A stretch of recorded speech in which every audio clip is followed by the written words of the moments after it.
은혜로운 찬양 감사합니다. 가사가 너무 좋네요.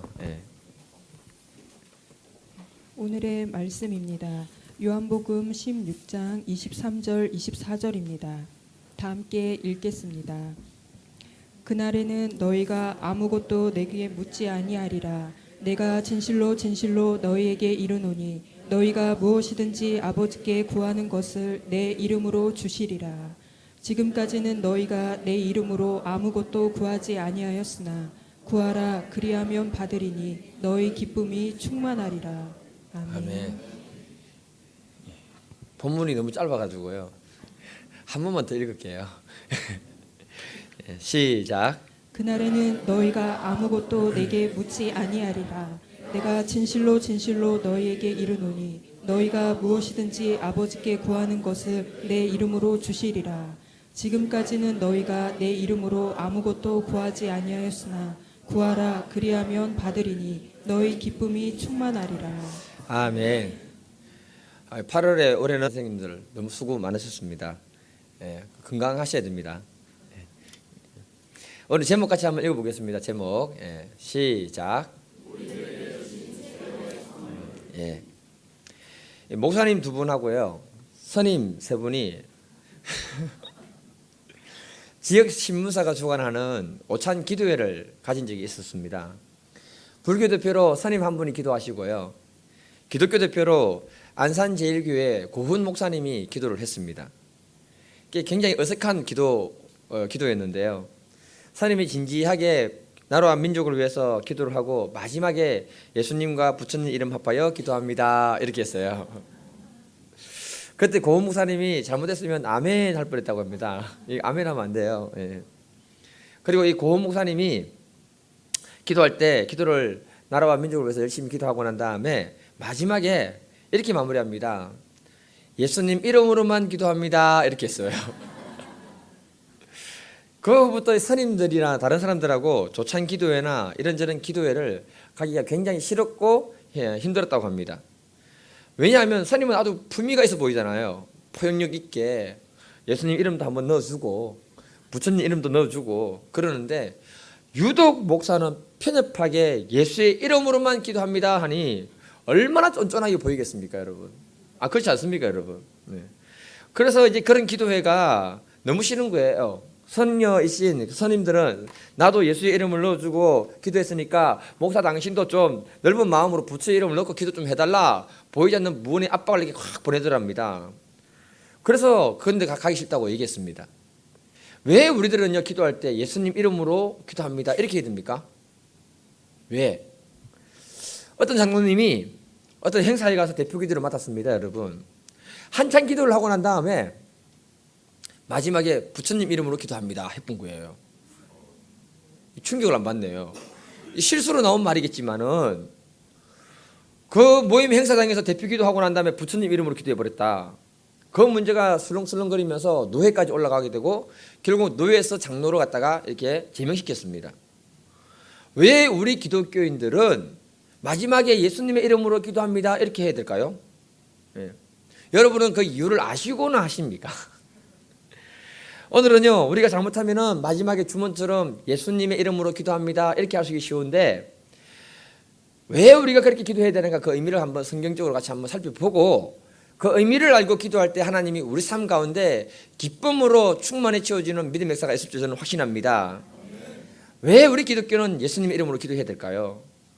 23절 같이 한번 읽어보겠습니다. 23절 시작. 그날에는 너희가 아무것도 내게 묻지 아니하리라. 내가 진실로 진실로 너희에게 이르노니 너희가 무엇이든지 아버지께 구하는 것을 내 이름으로 주시리라. 성경에 보면은 예수님이 중요한 말을 할 때는 진실로 진실로라는 말을 많이 사용했습니다. 이 말은요 다르게 표현하면은 참말로 참말로 이 말입니다. 굉장히 중요한 말을 사용할 때 예수님이 강조했던 강조법입니다. 그런데 예수님이 오늘 본문에서 제자들에게 말하기를 너희는 무엇이든지 아버지께 구하는 것은 내 이름으로 주겠다라고 약속을 하십니다. 이 말씀을 공동번역으로 보니까 이렇게 번역을 했더라고요. 정말 잘 들어두어라. 너희가 내 이름으로 아버지께 구하는 것이면 아버지께서 무엇이든지 주실 것이다 이렇게 말했습니다. 얼마나 중요하면 잘 들어두어라. 잘 들어두라 이 말입니다. 예. 그래 오늘 말씀에서 보면 예수님의 이름으로 기도할 때 아버지가 들어주신다고 했습니다. 그래서 우리는요, 기독교는요, 마지막에 예수님의 이름으로 기도합니다 하면 끝나는 거예요. 끝. 이렇게만 설명하면은 굉장히 설교할 것이 없잖아요. 우리가 왜 예수님의 이름으로 이렇게 기도해야 될까?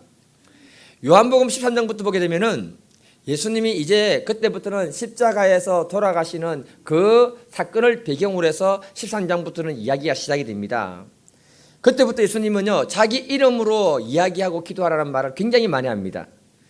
요한복음 14장부터 많이 나오는데 15장 16절을 보게 되면 내 이름으로 아버지께 무엇을 구하든지 다 받게 하려 함이라. 그러니까 요한복음 14장, 15장, 16장을 읽어보시게 되면은 계속해서 강조하는 것이 뭐냐면은 너희는 내 이름으로 기도하라는 말을 굉장히 많이 강조하고 있어요. 내 이름으로 기도할 때 내 이름으로 성령을 주시겠다 이렇게 말씀하십니다. 예. 다시 말해서 이 말은 뭐냐면 예수님이 십자가에서 죽고 난 다음에 언제요? 십자가에서 죽고 난 다음에 너희는 내 이름으로 기도하라는 거예요. 예수님이 십자가에 죽기 전에는 이 이름으로 기도하면 된다 안 된다? 어렵습니까? 안 된다. 안 된다. 예. 그 이유를 밝히겠습니다. 예수님이 십자가에 죽고 난 다음에 너희는 내 이름으로 기도할 수 있다는 것을 지금 얘기해 주고 있는 거예요. 왜 이렇게 돼야 하는가 하면은 구약의 제사를 보게 되면 이렇습니다, 여러분. 사람이 하나님께 나아갈 때 그냥 나아갈 수가 없습니다. 나아갈 때 순서가 있습니다, 여러분. 사람은 우리에게 죄가 있습니까, 없습니까? 죄가 있잖아요. 죄를 정결하게 씻지 아니하고는 하나님께 갈 수가 없습니다. 그래서 사람이 뭘 하느냐면 짐승 한 마리를 선택하는 겁니다. 그 사람의 수준에 맞는 짐승을 선택하는데 대부분이 이 양을 선택합니다. 그 양을 선택해가지고는 그 양에게 안수를 해가지고 자기 죄를 전부 뒤집어 씌웁니다. 뒤집어 씌우고 난 다음에 그 짐승을 죽입니다. 죽이고 난 다음에 그 짐승을 조각내가지고는 제사장에게 들고 옵니다. 제사장에게 들고 오면 제사장이 번제단이 있는데 그 제단에 짐승을 올려놓고 태웁니다. 그리고 난 다음에 하나님께 나아갈 수 있도록 길을 열어놨습니다. 여러분 여기에서 중요한 게 뭐냐 하면요, 짐승은 죄가 있습니까 없습니까? 있습니까 없습니까? 짐승은 죄가 없어요. 사람이 죄가 있는 거지. 죄 없는 짐승을 사람의 죄 때문에 희생되고 난 다음에 하나님께 나아갈 수 있는 길을 열어놓았다는 것입니다. 이와 같이 예수님은 죄가 있는 분입니까 없는 분입니까? 교회에 나오신 지 얼마 안 되신 분들은 예수님이 죄가 있는지 없는지 잘 모를 수도 있지만 예수님은 죄 없는 하나님인데 사람의 모습으로 이 땅에 오신 분이십니다. 이건요, 사람의 머리로 이해하는 부분이 아니고요, 이 믿음으로 받아들여야 되는 부분입니다. 그래서 마태복음 1장 18절에 보게 되면 예수님이 성령으로 잉태했다 이 말합니다. 이 말이 뭐냐면요, 여러분 성령으로 잉태했다 때 예수님이 동정녀 마리아의 태를 빌리는 거예요. 자, 그러면은 거기에 마리아의 난자가 필요하다는 말입니까? 필요하지 않다는 말입니까? 어렵죠. 오늘은 집중력이 좀 필요합니다. 예수님이 성령으로 잉태할 때 생명이 그 태에 착상이 되는 겁니다. 그래서 마리아의 난자가 필요가 없는 것입니다, 여러분. 그래서 예수님은 완전한 하나님이면서 사람으로 이 땅에 오시게 된 것입니다. 이렇게 죄 없는 예수님이 십자가에서 죽었다는 건 뭐냐면 온 인류의 죄를 예수님이 다 뒤집어 썼다는 말이에요. 그리고 난 다음에 예수님이 십자가에서 짐승처럼 제물로 드려진 것이 바로 십자가 사건인 것입니다. 이때 우리들은요, 실제는 우리는 죄가 있습니까 없습니까, 여러분? 죄가 있잖아요. 죄가 있지만 우리의 죄를 예수님께 넘겨버렸기 때문에 하나님 앞에 죄가 없는 의인의 모습으로 나아가게 되는 것이 바로 저와 여러분이 되는 것입니다. 그래서 구약의 앞에 보게 되면은 구약에서 사람이 자기 죄를 짐승에게 전가시켰을 때 그는 죄가 있지만은 짐승이 죄를 담당해 주므로 그는 의인으로 하나님께 나아갈 수 있도록 길을 열어놓았던 것입니다. 이와 같이 저와 여러분들은요, 예수님이 대신 희생되어 주셨기 때문에 우리가 의인의 모습으로 하나님께 나아갈 수 있는 그 길을 누가 열어주셨다? 예수님이 열어주셨다 이렇게 말하고 있는 것입니다. 예수님이 우리에게 자기의 이름으로 기도하라는 이유는 다른 게 아닙니다. 예수의 이름이 하나님 앞에 나아갈 수 있는 모든 길을 다 열어놨기 때문인 줄 믿습니다. 이 원리가 있기 때문에 예수님은 십자가에 죽어야 되는 거예요. 죽지 않으면 예수의 이름으로 우리가 기도할 수 있다 없다? 없다. 그래서 예수님은 십자가에서 죽었던 것입니다, 여러분. 요한복음 9장 31절 한번 보겠습니다. 같이 읽어볼게요. 시작. 하나님이 죄인의 말을 듣지 아니하시고 경건하여 그의 뜻대로 행하는 자의 말은 들으시는 줄을 우리가 아나이다.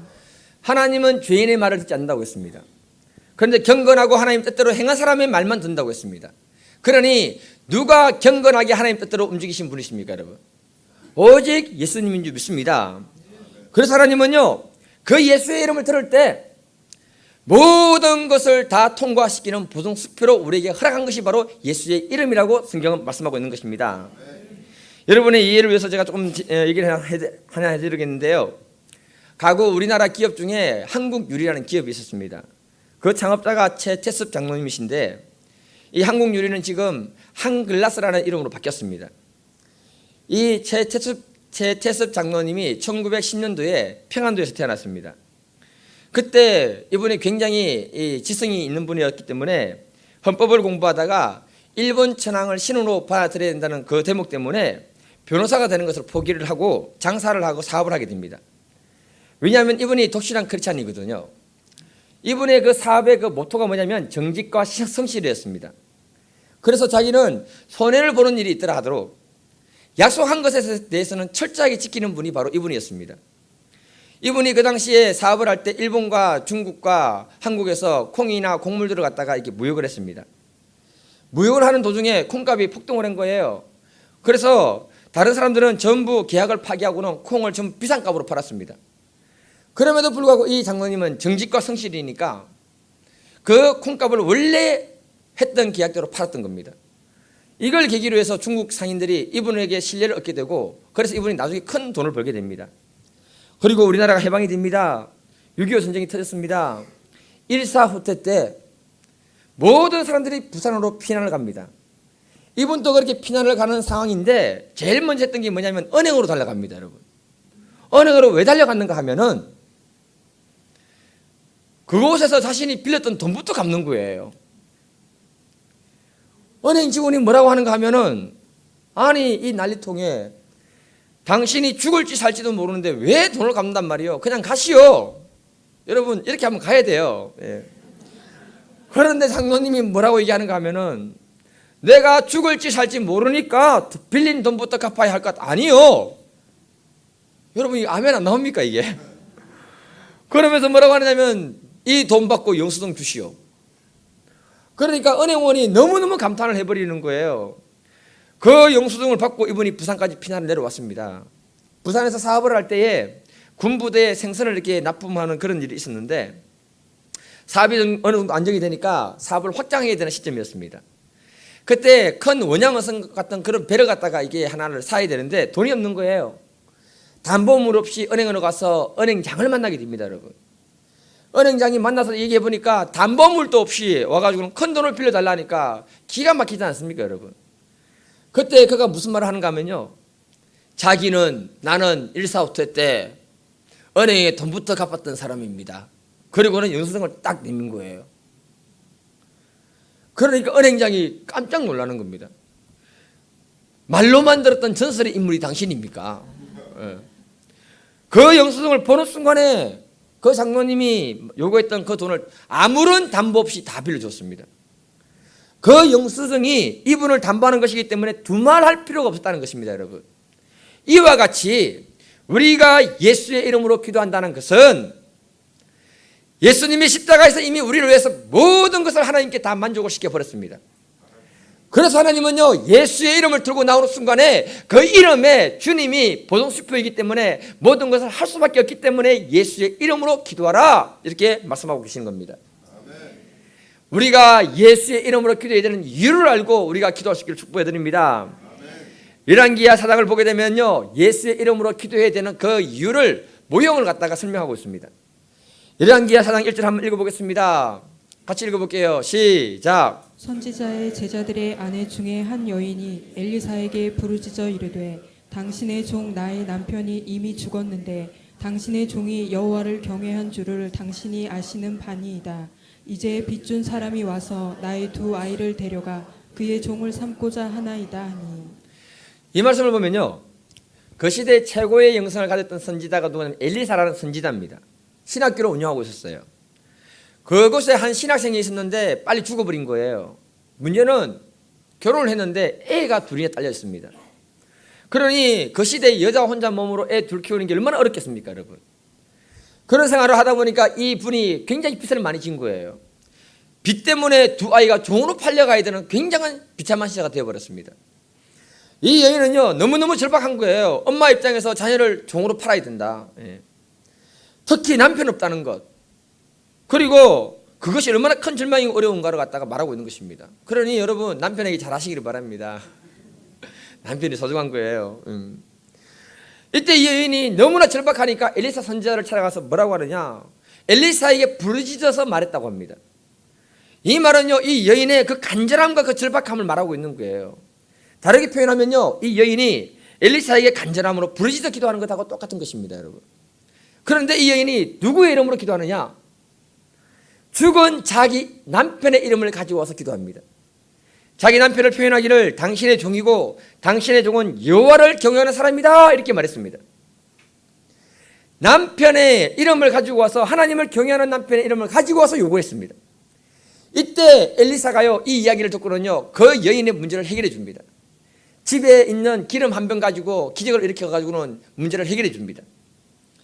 여러분 이 여자분이 하나님을 경외한 죽은 남편의 이름으로 문제를 해결했다는 사실에 여러분 집중하셔야 됩니다. 이 이야기가 바로 뭐냐 하면은 예수님이 죽고 나면 자기 이름으로 기도하라는 것하고 똑같은 의미의 모형을 지금 얘기해 주고 있는 거예요.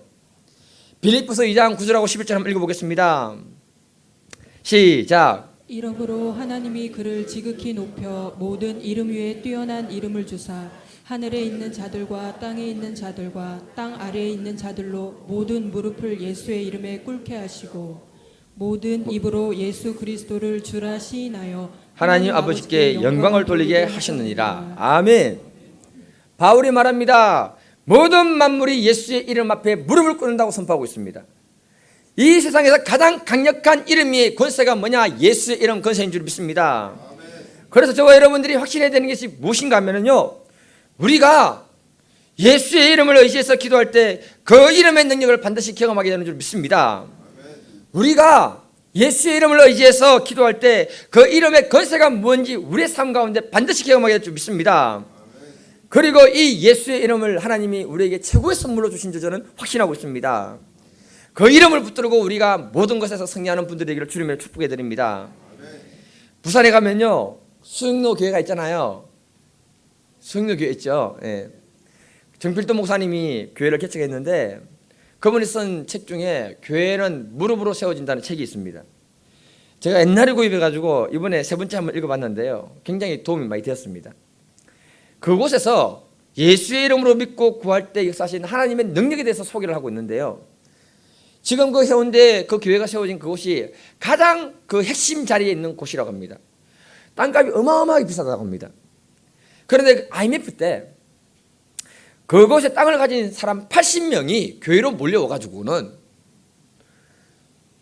목사님이 이 땅을 사 주십시오 이렇게 얘기를 하는 거예요.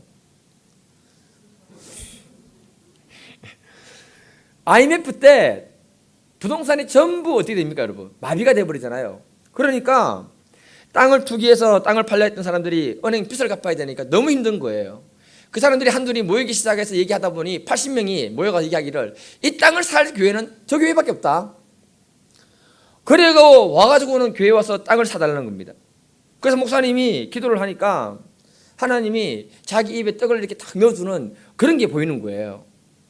문제는 뭐냐면 이게 돈이 어마어마하잖아요. 그러니까 기도할 때 하나님이 어떤 마음을 주시냐면은 반대하는 사람만 없으면 내가 그 일을 이루겠다 이렇게 하나님이 마음에 음성을 들려주신 거예요. 그래서 이 문제를 가지고 당회와 먼저 언영하니까 장로님들이 아무도 반대를 안 하는 거예요. 목사님이 결정하면 우리가 결정한 대로 따라하겠습니다 그렇게 얘기해 주는 거예요. 그런데 중요한 건 뭐냐, 돈이 너무 많이 드니까 이게 믿음이 없이는 이게 추진할 수 없는 일이잖아요. 그래서 목사님이 기도를 한참 할 때 마음에 믿음이 딱 들어온 거예요. 그리고 주일날 바로 선포해버립니다. 이 일을 위해서 새벽 기도, 24시간 릴레이 기도, 합심 기도, 특별 기도, 기도라는 기도를 우리가 마음을 다해서 합해서 하기만 하면 하나님이 저 땅을 주신다고 합니다 이렇게 선포했습니다. 여러분 별로 감동이 안 되는 것 같아요. 그리고는 이 사람들이 마음을 합해가지고 정말 기도를 시작하는데 어떤 일이 일어나는가 하면은 전 교인이 새벽 기도를 다 참석하는 거예요. 네. 제가 새벽기도 나오란 말은 아닙니다. 예. 전 교인이 새벽기도를 다 오는데 새벽 4시부터 5시만 되면은 어느 아파트에 그 교인들이 많이 사니까 사람들이 우르르 나가니까 어떤 불신자는 아파트에 무슨 일이 생기는 줄 알고 놀래가지고는 자기도 따라서 우르르 따라갔는데 교회까지 따라온 거예요. 그리고 그 사람이 예수를 믿게 된 겁니다, 여러분. 신기하지 않습니까? 예. 그런데 더 중요한 게 뭐냐? 땅을 사는 것도 아니에요. 그냥 기도만 하는데 기도를 온 마음 다해서 교회가 하기 시작하니까 그들의 삶 가운데 있는 문제들이 하나하나 풀어지기 시작하면서 그들의 삶 가운데 간증거리가 너무너무 많아지기 시작하는 겁니다. 그리고는 교회를 새로 지어가지고 이사를 하는 그 기쁨보다도 교인들의 삶 가운데 하나님이 역사하시는 그것으로 인한 기쁨이 더 충만해지게 된 거예요. 더 중요한 거는 여러분 뭐냐면은 여러분 교회에 건축 역사가 있으면요, 큰일이 있으면은 시험 드는 사람이 있을까요, 없을까요? 반드시 있어요. 한 사람도 있어요. 한 사람이라도 있어요. 예. 그런데 그 교회는 어떤 일인가 하면은 시험 드는 사람이 아무도 없는 거예요. 더 재밌는 건 뭐냐? 교회 건축하는 그 과정 속에 교회가 부흥을 해버립니다. 이런 역사가 우리 교회에 있으면 너무 좋겠습니다. 예. 그러면서 그 목사님이 뭐라고 했냐면요, 책에 예수 이름 권세와 능력이 무엇인지 성도들이 다 누리는 축복을 누리게 되었다 이렇게 선포했습니다. 이것이 바로 예수의 이름이 가지고 있는 놀라운 능력인 줄 믿습니다. 이 예수의 이름을 우리 모두에게 선물로 주신 줄 믿습니다. 그래서 저와 여러분들이 예수의 이름을 의지해서 우리의 삶의 모든 부분의 문제를 넉넉히 이기고 승리하는 분들이 되기를 주님의 이름으로 축복해 드립니다. 여러분하고 인사하겠습니다. 예수의 이름에 모든 보장이 다 들어있습니다. 예수의 이름이 최고의 선물입니다. 네.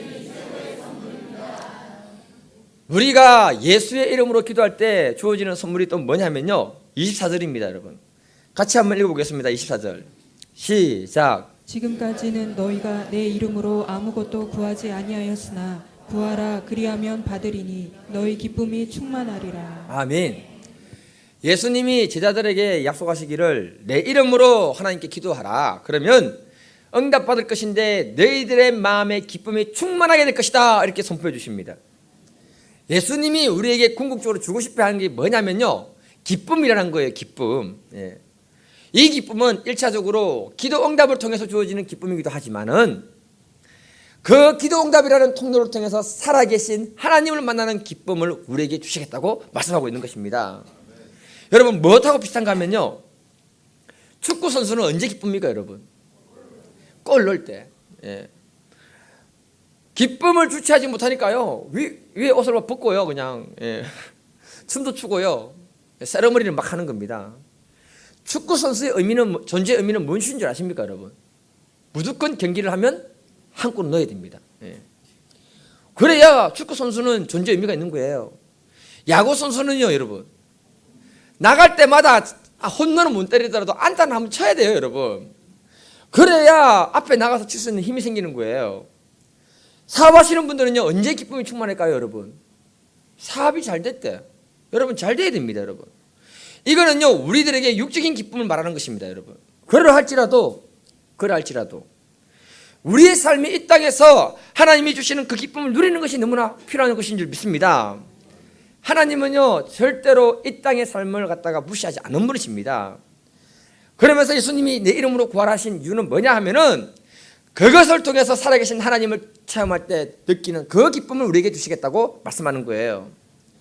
이 기쁨은 놀라운 시너지 효과가 있습니다. 여러분 우리 자녀가요 뭔가 조금만 성적이 조금만 올라가면요 너무 기뻐가지고 자랑할 때는요 이만큼 올라갔다고 얘기해요.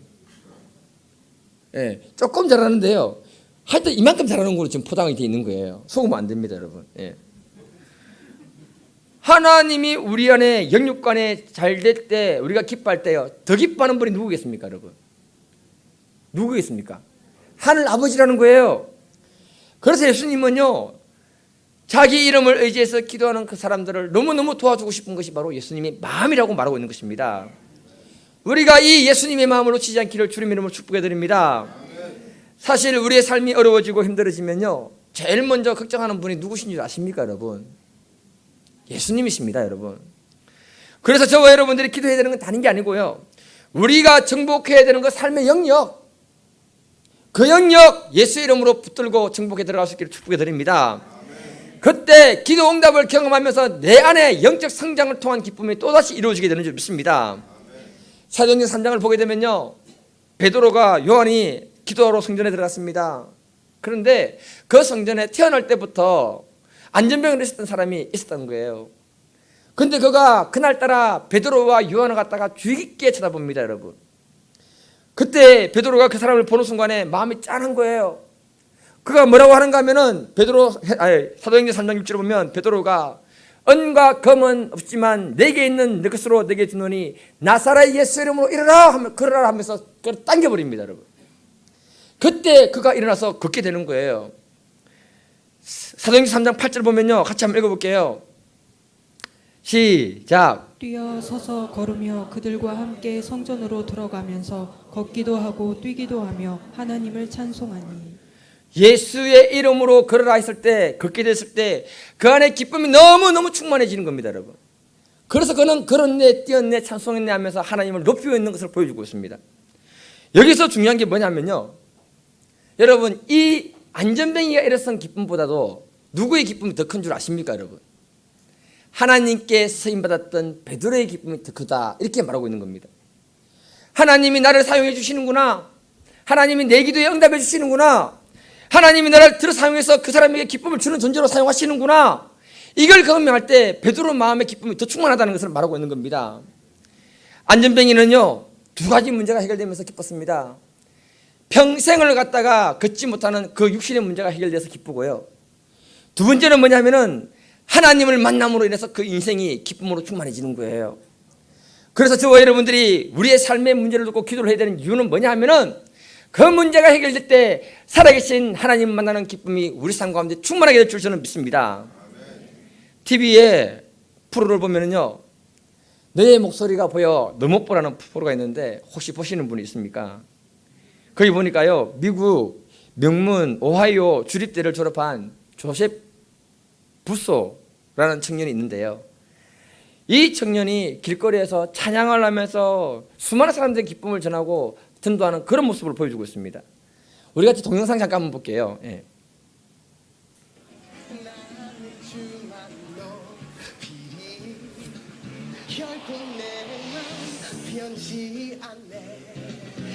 세상 모든 권세 모든 영광 십자가 앞에 다 버리고 나의 충성과 내 헌신 내 모든 소망 오직 예수, 오직 우리 주께, 오직 우리 주께, 오직 우리 주께. 우리 같이 할까요? 오직 우리 주께, 오직 우리 주께, 오직 우리 주께 난 찬양하리. Joseph Butzo, born in Ohio and raised in Georgia. 한국 이름은 최준섭이라고 합니다. 4 years ago, first time I came here was to study Korean. Although I was born in America, when I'm in Korea, I feel like I have purpose. It's where I belong. Korea is home now. 내 안에 기쁨의 노래 멈출 수가 없네 주님의 사랑. 저는 한국에 작년에 이사했어요. 그때부터 좀 힘든 일이 많이 경험하고 있어요. 돈 좀 부족하게 되었고 외로웠고 지금도 힘든 일도 아직 있어요. 근데 어려운 가운데 진짜 하나님을 만났어요. 여기 있는 사람 중에도 지금 힘든 시간 있을 수도 있으니까 제가 말하고 싶은 말 있어요. 포기하지 마세요. 그것보다는 예수님 믿으세요. 진짜 많이 도와주실 거예요. 진짜 제가 경험했으니까 말하는 거예요. 예수님 진짜 살아 계시는 분이십니다. 부르신 곳에서 나는 예배하네. 어떤 상황에도 나는 예배하네. 아멘. 예배하네. 부르신 곳에서 나는 예배하네. 한국말을 유창하게 다윗처럼 사람을 바라보는 게 아니라 하나님을 지금 바라보고 있구나. 신앙이라는 건 좀 저런 모습 아닐까. 주님께 영광을 돌립시다. 아멘. 축복합니다. 아멘. 이 영상을 보시면서 여러분 어떤 마음이 들었습니까? 예. 정말 저 영상을 보면서 저는 느낀 건 뭐냐면요. 그 사람 안에 주님이 주시는 기쁨이 없으면 저 일을 할 수 없다. 제가 이렇게 참 경험했습니다. 그 찬양을 보면서 제가 느낀 게 뭐냐면은 또 이 사람 안에 은사 중에 하나가 찬양 아닙니까? 그 찬양으로 하나님께 쓰임받는 그 기쁨이 너무너무 충만한 것을 제가 보았습니다. 그러니까요, 저 수많은 사람들 앞에 부끄러워하지 않고 기쁨으로 하나님을 높이고 찬양하는 그 모습 정말 아름다웠습니다. 우리나라 말에 속담에 이런 말이 있습니다. 여러 손가락 깨물어 안 아픈 손가락이 없다. 저는요 사실 많이 부족하지만은요 여러분들을 사랑합니다. 네. 능력이 좀 없고 부족한 것은 많지만 그래요. 제가 이 자리까지 와서 여러분들을 볼 때 무슨 마음이 드는가 하면 어떤 걸 잘하고 잘된 분들을 보면은 너무너무 기쁘고 감사해요. 네. 저도 같이 기쁘고요. 그런데요 어떤 분들은 어려움을 당하고 힘든 문제가 있을 때 그것이 내 눈에 보이니까 그런 분들을 위해서 기도를 나도 모르게 저절로 하게 되더라고요. 이게 사실 제 솔직한 마음입니다. 여러분, 목사는 하나님의 대리자로 시험받고 축복의 통로로 시험받았다고 제가 알고 있습니다. 그래서 제가 주님 앞에 기도할 때 하나님, 내가 우리 교인들 중에 어려워하는 분들 보면 내가 부족해서 그렇습니까? 내가 기도를 하나님 앞에 더 열심히 하지 않아서 그렇습니까? 이런 기도를 할 때가 있습니다. 여러분, 왜냐하면요 여러분들이 잘 되고 기뻐하는 모습을 볼 때 제가 기쁜 것이거든요. 목사의 존재의 목적은요 하나님 말씀대로 여러분들의 삶이 풍성해지는 것을 보는 것이 목사의 존재 의미입니다. 여러분들이 너무 기쁘고 감사하면서 하나님을 높이고 찬양하며 예배드리는 그 모습을 볼 때 목사에게 제일 기쁜 것입니다. 이게 바로 목사의 존재 의미거든요. 그래서 사실 저는요 여러분들을 놓고 예수의 이런 건설을 믿고 여러분들을 위해 기도해드리고 있습니다. 그래서 하나님이 여러분들 삶 가운데 반드시 크고 놀라운 일을 행하실 줄 저는 믿습니다. 제가 이번에요 우리 원로 목사님이 이태리에서 성령님의 도구로 쓰임 받는 그 모습을 보면서 그 마음의 기쁨이 얼마나 충만했을까. 예. 그걸 생각하니까 너무 부럽기도 하고요. 부러우면 지는데 존경스럽기도 하고요. 나는 언제쯤 저렇게 성령의 도구로 쓰임 받을 수 있을까. 그 생각이 너무너무 가득했습니다. 왜 내 마음에 이런 마음이 들었을까요, 여러분? 저의 존재 의미가 바로 그 역할을 하는 사람이기 때문에 저는 믿습니다. 제가 오늘 말씀을요 굉장히 전하기가 좀 힘들었어요. 이게 굉장히 어렵고 딱딱한 부분의 말씀이기 때문에. 근데 계속 묵상을 하면서 제가 깨달은 것이 뭐냐면은 내 마음이 이런 마음이라면 예수님의 마음은 어떠하겠냐는 겁니다, 여러분. 그래서 예수님이 십자가 죽음 앞에서 그 제자들을 위해서 말씀하셨구나. 내가 죽고 난 다음에 너희들 슬퍼하지 마라. 대신에 내 이름을 너희들에게 선물로 주었다. 너희들은 내 이름으로 구하기만 하면 내가 너희들의 마음의 기쁨을 충만히 채워주겠다. 이렇게 주님이 말씀하고 계신 것입니다. 내가 이 세상에 살아있을 때 너희를 도와준 것보다 더 큰 기쁨으로 너희를 도와주겠다. 이렇게 예수님이 선포하고 계십니다. 이 마음이 예수님의 마음인 줄 믿습니다. 그러니 저와 여러분들이 이 예수님의 마음을 놓치지 않고 주의 이름을 붙들고 기도할 수 있기를 축복해드립니다. 그러면 반드시 우리의 심령에 기쁨이 충만하도록 주님이 도우실 줄 믿습니다. 저와 여러분들이 잊지 말아야 할 것이 있습니다. 내가 세상에 버려진 존재와 같은 상황이 될지라도, 현재 내 마음의 아픔과 눈물이 있을지라도 하늘 아버지는 우리를 최고로 사랑하시는 줄 믿습니다. 그래서 우리에게 최고의 선물인 예수의 이름을 주신 줄 믿습니다. 그 이름을 부르며 도움을 구하는 사람들에게 하나님은 반드시 우리의 심령의 기쁨을 충만히 채워주실 줄 저는 확신합니다. 오늘 이 시간 이 말씀을 우리 붙들고 기도하겠습니다. 혹시 우리의 마음에 어떤 어려움과 낭만과 절망이 있다면 오늘 예수의 이름으로 붙들고 기도할 때 예수님이 우리 심령 가운데 기쁨으로 충만히 채워주실 줄 믿습니다. 이 예수의 이름을 붙들고 이 시간 같이 한번 기도하겠습니다. 주여, 주여, 아버지 하나님 감사합니다. 우리에게 예수 그리스도의 이름을 주셨습니다. 아버지 하나님, 그 이름으로 우리가 믿고 예수 이름으로 선포하 나갈 때 우리의 심령에, 우리의 삶 가운데 기쁨으로 충만케 될 줄 믿사오니 아버지여 은혜를 풀어주시고 아버지여 능력으로 사시고 아버지여 도와주시옵소서. 아버지 하나님, 예수의 이름에 놀라운 비밀이 있고 축복이 있습니다. 예수의 이름을 믿고 기도할 때 아버지 하나님, 주님께서 기쁨을 주시는 것을 체험하게 하시고 우리의 삶의 형통이 되게 하시며 모든 닫힌 문들이 열려지게 도와주옵소서. 아버지 하나님, 이 자리에 계신 모든 분들의 심령 가운데 역사해 주시고 그 심령을 위로하시고 아버지 하나님, 기쁨을 허락하여 주시옵소서.